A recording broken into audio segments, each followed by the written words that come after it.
আজকের গল্প সবুজ বলতা। এই নিয়ে পরপর 3বার। বিশ্বজিৎ বাবু এবার আর ব্যাপারটাকে উড়িয়ে দিতে পারলেন না। পুলিশের গোয়েন্দা বিভাগের ঝানু অফিসার তিনি। এই করে করে মাথার চুল পাকিয়ে ফেলেছেন। চোখের উপর বারবার এই একই ব্যাপার ঘটতে দেখেও যদি চুপ করে থাকেন তাহলে গোটা পুলিশ বিভাগের দুর্নাম হবে যে। প্রথমে প্রাইভেট কার, তারপর ট্যাক্সি, তারপর চলন্ত ট্রেন। একই অপরাধের সামান্য একটু হেরফের মাত্র। কস্তুর চাঁদ ঘড়িয়াল মস্ত বড়লোকের ছেলে, দেদার টাকার মালিক। সন্ধ্যায় ফুরফুরে হাওয়ায় নতুন বিলেত থেকে আনা ক্যাডিলাকখানা নিয়ে নিজেই ড্রাইভ করে চলেছিল ক্লাবের দিকে। কিছুর মধ্যে কিছু না। একটু নির্জন পথে আসতেই অসাড় হয়ে গাড়ির মধ্যেই টলে পড়ল। সামনে ছিল কার বেড়া দেওয়া বাগান। গাড়ি গিয়ে তারই ওপর হুমড়ি খেয়ে পড়ল। প্রাণে মরল না বটে, কিন্তু হাসপাতালে নেবার আগে জানা গেল তার বাঁ পকেটে যে 1002 টাকার নোটের তারা ছিল, যা সে তাসের বাজি ধরবার জন্য সঙ্গে নিয়ে চলেছিল, সবটাই লোপাট হয়ে গেছে। অথচ কেউ তাকে আঘাত করেনি। নাকে ক্লোরোফর্ম ভেজানো রুমাল চেপে ধরেনি। গাড়ির ভিতরে বা ফুটবোটে কেউ লাফিয়ে ওঠেনি। এরই মধ্যে কি যে হয়ে গেল, মনে হয় যেন ভুতুড়ে কাণ্ড। ট্যাক্সি চালক সর্দার চুকন্দার সিং এর কাহিনীও অবিকল। গভীর রাতে শেষ প্যাসেঞ্জারকে ডেরায় নামিয়ে দিয়ে সে একটা গানের কলি ভাঁজতে ভাঁজতে বাড়ি ফিরছিল। মনটা ছিল খুব খুশ, কারণ বড়লোক প্যাসেঞ্জার অনেকটা ট্যাক্সি হাঁকিয়ে মিটারে দেদার বিল তো উঠেছিলই। তদুপরি নামবার সময় আরো দুটো পর করে 10 টাকার নোট ওর হাতে গুঁজে দিয়ে গিয়েছিল, হয়তো নেশার ঘোরেই। চুকন্দার সিং সারা দিনের রোজগার প্রায় 150 টাকা। জেবের মধ্যে পুরে সব একটা গানের কলি হয়েছে। অমনি কি হলো কে জানে, মনে হয় একটা মশা ভনভন করে উড়ে এলো, কিন্তু তারপর কিছুই তার মনে নেই। যখন হুঁশ হলো, দেখলো একটা কাদার ঢিবির সামনে গাড়িটা কাত হয়ে রয়েছে। রাতও প্রায় কাবার হয়ে এসেছে, আর জেবে টাকাগুলো সব উধাও। তারপর ট্রেনের মধ্যেই অনুরূপ ঘটনা আর একটা। তবে ড্রাইভার নয়, যাত্রীর উপর দিয়েই বয়ে গেছে ঝড়টা। সত্যিই রহস্য, কিন্তু এ রহস্য উদ্ঘাটন করতেই হবে। সারা জীবন তাই করে এসেছেন বিশ্বজিৎ বাবু। এখানেই কি হোঁচট খাবেন তিনি? কভি নেহি। রাত তখন 12টা হবে। একখানি দ্রুতগামী ট্রেন ছুটে চলেছে বর্ধমান থেকে দুর্গাপুরের দিকে। ছোট্ট একটা প্রথম শ্রেণীর কামরা, যাকে বলে খুব। মুখোমুখি দুটো মাত্র বেঞ্চ, আর আরোহী মাত্র একজন। কিন্তু চোখে তার ঘুম নেই। হাতে একটা ছোট্ট সস্তা ইংরেজি বই খুলে বসে আছেন, কিন্তু দেখলেই বোঝা যায় সেদিকে তার মন নেই। বই হাতে নিয়ে আপন মনে কি চিন্তা করছেন যেন। সামনে উল্টো দিকের বেঞ্চে একটা অ্যাটার্জি ক্যাশ পড়ে আছে। ব্যাস, সঙ্গে মালপত্র বলতে ওই ভদ্রলোকের বয়স 50-এর কাছাকাছি হবে। নাকের নিচে খেঁকড়া ঝাঁটার মতন এক ঝাড় গোঁফ। বাগালের উপর একটা মস্ত বড় কালো আঁচিল। মুখের দিকে তাকালে সবার আগে সেইটার দিকেই নজর পড়বে। পরনের ধুতির উপর ঘি রঙের বাফতা জাতীয় কাপড়ের একটা গলাবন্ধ লম্বা কোট। একটা ছোট্ট স্টেশন না থেমে পার হতেই গাড়ির গতি যেন একটু কমে গেল। হয়তো লাইন কিছু একটা মেরামত হচ্ছে। ব্যাপার কি দেখবার জন্য ভদ্রলোক মাথাটা জানলার দিকে একটু ঝুঁকিয়েছেন।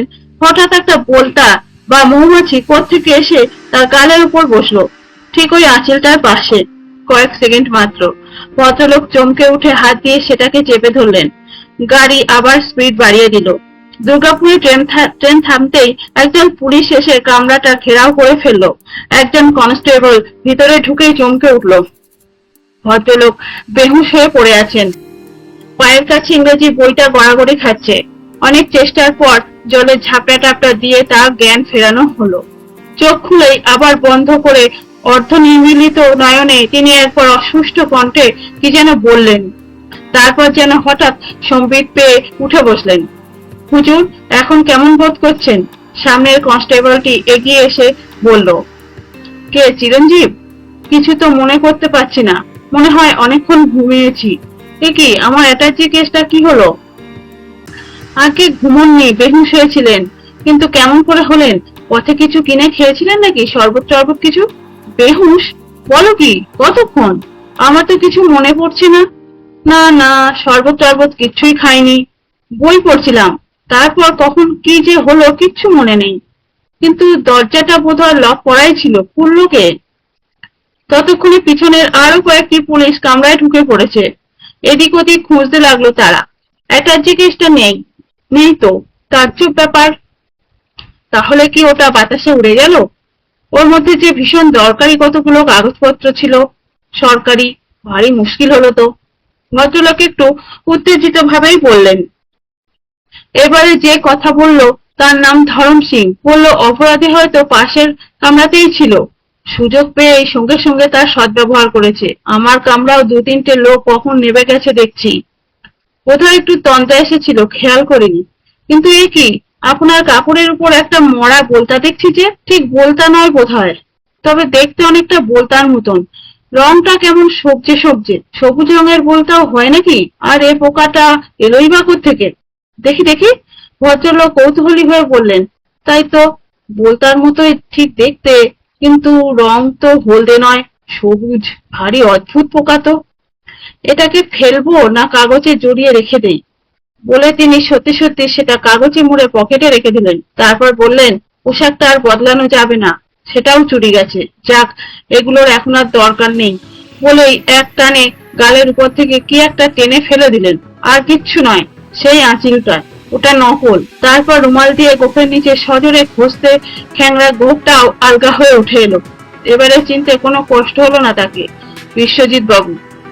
একেই বোধহয় বলে বাঘের ঘরে ঘুঘের বাসা। পুলিশ সূত্রে খবর পেয়েছিলেন বিশ্বজিৎ বাবু যে তিনি যে কেসটার ভার নিয়েছেন সে খবর আসামি পক্ষ সম্ভবত জেনে গেছে এবং তাকে নাজেহাল করবার জন্য তৈরি হচ্ছে।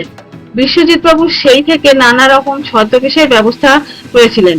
কখনো পাহাড়ি, কখনো পাগড়ি পরা দাড়িওয়ালা শিখের পোশাক, কখনো গোফ কামানো ছাগল দাড়ি লুঙ্গিধারী মিয়া সাহেবের পোশাক, কখনো বা মাথার সামনের দিকে কামানো, পিছনে খোপার মতন মোটা টিক্কি বাঁধা তিলক আটা দক্ষিণ ভারতীয় পোশাক, আবার কখনো বা ধুতি পাঞ্জাবি পরা সাদাসিধে বাঙালি আপিস বাবুর পোশাক পরে ঘুরতেন তিনি। পুলিশের সেই আত্মা চমকে দেওয়া ভারী ভারী আধা মিলিটারি কস্টিউম দিন কতকের জন্য চাপা দিয়ে রাখা হয়েছিল। একটা রেল ডাকাতির সম্ভাবনা আছে খবর পেয়ে আজ ট্রেনে রওনা হয়েছিলেন তিনি। পাছে কেউ সন্দেহ করে সেই জন্য কৃষি পোশাকই বেছে নিয়েছিলেন। ভিড় এড়াবার জন্য ফার্স্ট ক্লাসে যেতে হবে, তাই পোশাকটা ওরই মধ্যে একটু ভদ্র সভ্য করে নিতে হয়েছিল। গায়ের কোটটা একটু দামি কাপড়ের, চেহারা লুকোনোর জন্য খ্যাংরা গোপ আর গালে ইয়া বড় আঁচিল। বিশ্বজিৎ বাবুর স্ত্রীও বোধহয় স্বামী সে বেশ দেখে তাকে চিনতে পারতেন না। গাড়ির পিছন দিক ছিল তার অনুচর পুলিশ বাহিনী, তাও একসঙ্গে নয়, বিভিন্ন কম্পার্টমেন্টে ছড়িয়ে ছিটিয়ে। মাঝপথে এই কাণ্ড, কোথাও কেউ নেই। চলতি ট্রেন ছুটে চলেছে বিদ্যুৎ বেগে। বিশ্বজিৎ বাবু একা। ঘুমে ঢুলে পড়ার যাতে বিন্দুমাত্র আশঙ্কা না থাকে সেই জন্য বেরোবার সময় বেশ করা 2 পেয়ালা কফি খেয়ে নিয়েছিলেন। সঙ্গে থার্মোফ্লাক্সে রয়েছে আরো 2 কাপ। বর্তমানে এসে সেটুকুও খেয়ে ফ্লাক্সটা অ্যাটার্জিক এসে পুড়ে দিয়েছিলেন। কোনো বিপদ আপদ দেখা দিলে সংকেত জানাবার জন্য অ্যাম্প্লিফায়ার লাগানো তীব্র শক্তিশালী হুইসেল আছে সঙ্গে, সেটা জামার ভিতর পকেটে লুকানো। ঠিক পিছনের কামরাতেই রয়েছেন তার সহকারী ইন্সপেক্টর ধরম সিং। এরই মধ্যে ট্রেনের কামরায় বেহুশ হয়ে পড়েছেন তিনি। সন্দেহ নেই এ সেই পরিচিত অথচ অপরিচিত গ্যাং। 3 বারের পর 4বার তারা তাদের কেরামতি দেখিয়ে দিয়েছে ভালোভাবেই। তবে কি হাল ছেড়ে দিতে হবে? বিশ্বজিৎ বাবু তার শোবার ঘরে মাথায় হাত দিয়ে আকাশ পাতাল ভাবছিলেন। 2 দিন কেটে গেছে। তারপর সেই গ্যাংয়ের নেতা নিশ্চয়ই এতক্ষণে তাকে বিদ্রুপ করছে এবং পরবর্তী অপরাধের জন্য তোড়জোড় করছে। এখন তো তারা বেপরোয়া। কি করছেন বিশুদা? ঘরে আসতে পারি? উত্তরের অপেক্ষা না করে একটি বছর 30-32 যুবক ঘরে ঢুকলো। কে? নিঃশঙ্ক? এসো বসো। বিশ্বজিৎ বাবু ম্লান মুখে অভ্যর্থনা জানালেন। নিঃশঙ্ক সম্পর্কে বিশ্বজিৎ বাবুর শালক, হাসি খুশি দিল দরিয়া স্বভাব। বছর খানেক আগে জিওলজিতে MSc পাশ করেছে। মাঝে একটা কলেজে কয়েকদিন পড়িয়েছিল। সম্প্রতি একটা ভালো চাকরি পেয়ে আমেরিকায় চলে যাচ্ছে শিগগিরই। কি ব্যাপার, সন্ধ্যাবেলা একা ঘরে চুপচাপ মনমরা হয়ে বসে? শেষ দিক ওই আছে ভিতরে। বসো বসো। সবাই কি তোমার মতো নামে এবং জীবনে নিঃসঙ্গ হতে পারে? হে, পুলিশের চাকরি, শঙ্কা আমাদের চারিদিকে সর্বদাই মশার মতন ভনভন করছে। ভালো কথা, তুমি তো জিওলজি ছাত্র, দেখো তো এই জিনিসটা চিনতে পারো কিনা। বলে বিশ্বজিৎ বাবু ড্রয়ার থেকে সন্তর্পণে একটা কাগজের মোড়ক বার করলেন। নিঃশঙ্ক উপর হয়ে দেখতে লাগলো। কি বলতা বলে মনে হয় না, কিন্তু বলতা কি সবুজ হয়? নিঃশঙ্ক গভীর মনোযোগের সঙ্গে পোকাটিকে উল্টে পাল্টে দেখতে দেখতে বলল, সময় বিশেষ হয়, তবে খুব রেয়ার অর্থাৎ দুষ্প্রাপ্য। ওর একটা ল্যাটিন নামও আছে, কিন্তু বড় লম্বা আর বিদঘুটে। জাইলেন্থেসিস উরবেরান্টাম নাকি ওই রকম একটা নাম মনে হচ্ছে। এই জাতের বোলতাদের চালচলনে সাধারণ বোলতাদের সঙ্গে মিল থাকলেও শুনেছি ওদের কয়েকটা বিশেষ ক্ষমতা আছে। আমি তো কীটতত্ত্ব নিয়ে খুব একটা বেশি পড়াশোনা করিনি, তবে আমার জানা এক ভদ্রলোক আছেন, তুহিন দা, তিনি এ বিষয়ে খুব পণ্ডিত। তার কাছে গেলে। তুহিন দা নামটা তো বেশ নতুন, কি করেন তিনি? পেশা তার ঠিক কি আমার জানা নেই, হবে পোকামাকড় সম্বন্ধে তার জ্ঞান অগাধ। এমন কি তিনি নাকি একটি শখের চিড়িয়াখানা করারও মতলবে আছেন।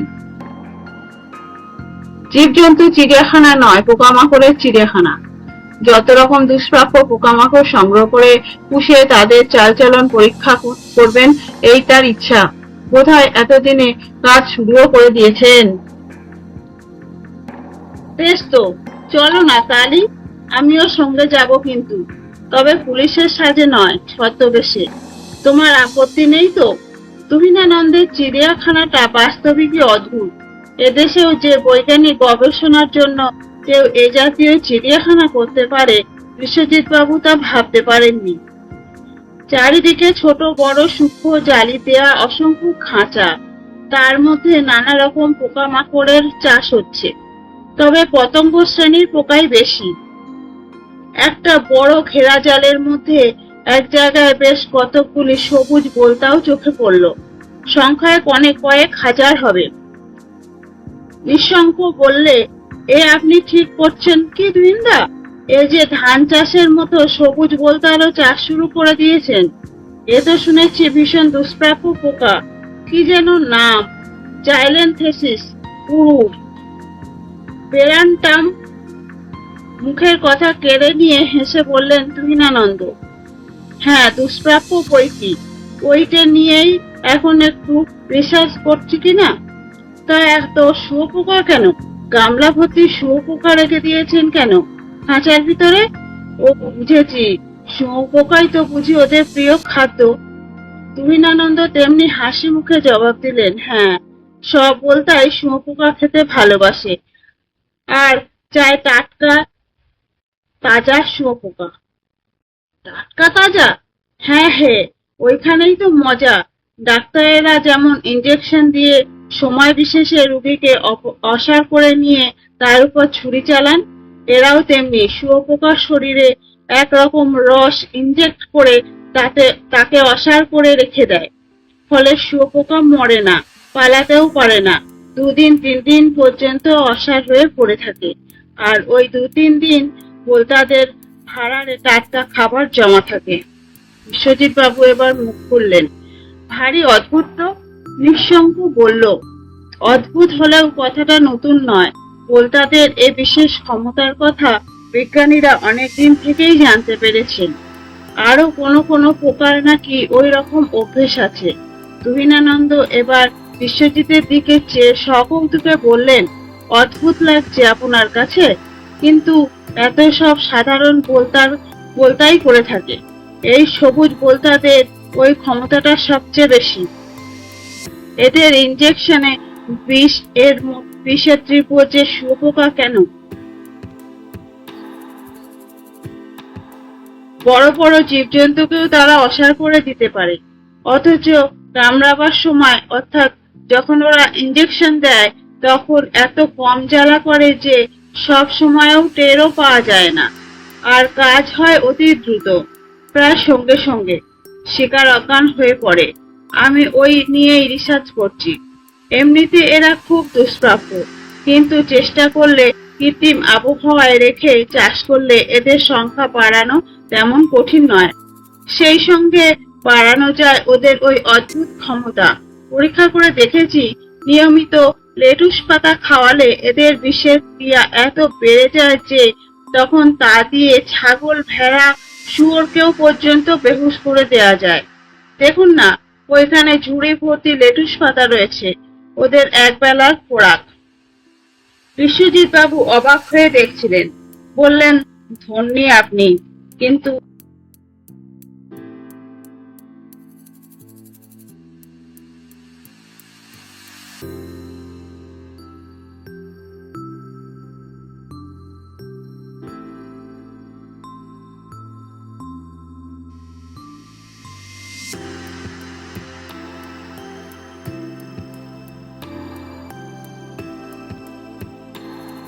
অর্ডার দিয়ে পোলতা কিনে নিয়ে যান। আমিও গরজ বুঝে বেশ চড়া দাম হাঁকি। আপাতত আমার একজন বড় খদ্দের হচ্ছে উমর চাঁদ নামে এক অবাঙালি ভদ্রলোক। হামেশাই অর্ডার দিচ্ছেন। তার কাছে এক বিরাট পোল্ট্রি, হাঁস, মুরগি, শুয়োর, ভেড়া পুষে তাদের মাংস বিক্রি করেন। কিন্তু লোকটা ভারী দয়ালু। জ্যান্ত জীবগুলোকে কেটে মারতে বড্ড আঘাত লাগে তার মনে, অথচ ব্যবসার খাতিরে না মেরেও উপায় নেই। তাই তিনি এই পোকাগুলো নিয়ে যান আমার কাছ থেকে। ওদের কামড় খাইয়ে আগে তার শুয়োর, ভেড়াগুলোকে বেহুশ করে নেন, তারপর জবাই করেন এবং কাটেন। জ্যান্ত অবস্থায় কাটলেও মৃত্যু যন্ত্রণা থেকে রেহাই দেন তিনি। কত বিচিত্র লোকই না আছে পৃথিবীতে। ভারী সুন্দর ব্যবস্থা তো। পেশায় কসাই, অথচ এদিকে দয়ারও অবতার। একদিন পোল্ট্রিটা দেখতে গেলে হয়। ঠিকানাটা জানেন? বিশ্বজিৎ বাবু কৌতূহল দেখিয়ে বললেন, নিজে আমি কখনো যাইনি, তবে আপনারা স্বচ্ছন্দে গিয়ে দেখে আসতে পারেন। মারাঠা রিচের ধার দিয়ে যে রাস্তাটা গেছে সেটি দিয়ে একটু এগিয়ে গেলেই পাগলাডাঙ্গা ছাড়লেই দেখতে পাবেন সেই পোল্ট্রি। এর পরের ঘটনা সংক্ষিপ্ত। বিশ্বজিৎ বাবুর সন্দেহই শেষ পর্যন্ত সত্যি বলে প্রমাণিত হয়। উমর চাঁদের পোল্ট্রি ঘেরাও করে দেখা গেল লোক দেখানো পোল্ট্রি একটা থাকলেও সেখানকার আসল ব্যাপারটা একেবারেই আলাদা। একটা কুখ্যাত অপরাধীদের আড্ডা ওটা। সবুজ বোলতার ওই অদ্ভুত গুণের কথা জানতে পেরে ওরা ওই পোকাগুলোকে তাদের কুকর্মের হাতিয়ার হিসাবে ব্যবহার করতে শুরু করেছে। তুহিনানন্দ বাবুকে ব্যবসার লোক ওরাই দেখিয়েছে, এবং সে ভদ্রলোকও কিন্তু না ভেবে চিনতে এবং কিছু সন্দেহ না করে সরল বিশ্বাসে ওই বিষাক্ত হাতিয়ার ওদের হাতে তুলে দিয়েছেন। অর্ডার দিয়ে পোকা সংগ্রহ করে উমর চাঁদের দল পোকাগুলিকে কিছুদিন ট্রেনিং দিয়ে নিচ্ছে। এ ব্যাপারে ওরা বাহাদুর, সন্দেহ নয়। তারপর জলের খাঁচায় ভরে নিয়ে যাচ্ছে ইচ্ছে মতো জায়গায়। ব্যাপারটা এই রকম, খাঁচার দরজা খুলে দিতেই বোলতা উড়ে গিয়ে ওদের তথাকথিত শিকারের উপর নিঃশব্দে গিয়ে বসে। তারপর লাগায় ইঞ্জেকশন। কয়েক সেকেন্ডের মামলা মাত্র।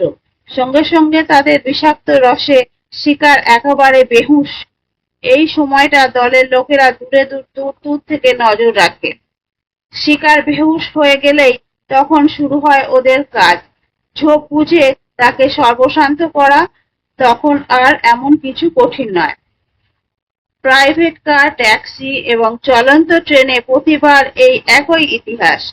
দলের পান্ডা উমর চাঁদ আদালতে সবই স্বীকার করলো। তুহিনানন্দও সাক্ষ্য দিলেন। সাজা হলো দলের। তুহিনানন্দকে সাবধান করে ছেড়ে দেয়া হলো। বিশ্বজিৎ বাবুকেও এরপর আর অনুরূপ রহস্যজনক রাহাজানির কেস নিয়ে মাথা ঘামাতে হয়নি।